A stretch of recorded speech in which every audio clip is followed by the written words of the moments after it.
The effects of the Civil War. It's really kind of frustrating to teach about the Civil War and not talk about the battles, just the beginning and the end, but that's what we have to do. The battlefield and the home front were not a fun place to be. Primitive conditions. On the battlefield, you were going to be faced with lots of disease and exposure for being out in the elements. At home, especially in the South, they're going to start suffering from being deprived of adequate food, clothing, because all necessary resources were being sent to the soldiers in the battlefield.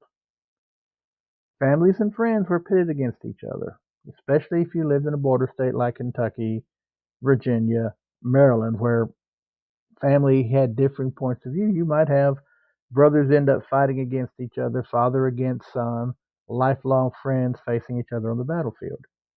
As the war goes on, because of lack of manpower, a smaller population, Southern troops are going to become younger.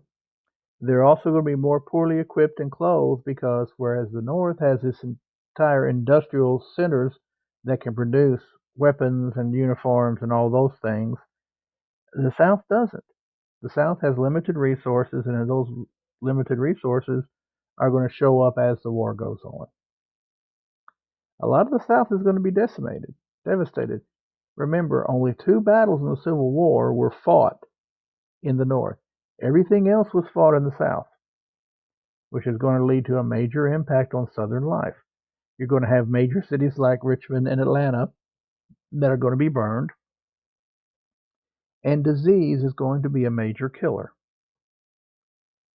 Out of all of this, we do get some positive things. Clara Barton goes to work as a nurse for the Union Army, and then she's later going to create the American Red Cross, which has been designed to help everybody who's ever been injured in a disaster or any kind of situation. And oftentimes the combat was brutal and often man to man. Women were left in a unique position. They had to run businesses in the North and farms and plantations in the South. This is a totally different thing in American history. When the Confederacy collapses and the Confederate government does completely collapse in early April of 1865, there was no government left to back their money, so the money becomes worthless, which crushes the Confederate Southern economy. African American soldiers also were impacted and affected differently by the war. African Americans did fight in the Union Army. Some did serve for the Confederacy, but usually as naval crew members and servants for officers.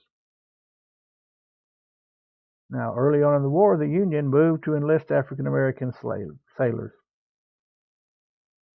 African American soldiers were always paid less than their white soldiers and were discriminated against and had to serve in segregated units. And those segregated units were always commanded by white officers.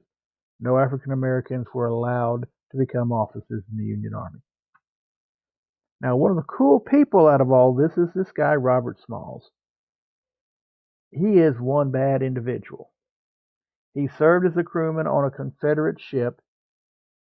He stole the ship, snuck he himself, his friends, and families out of Charleston Harbor, and joined the Union Navy.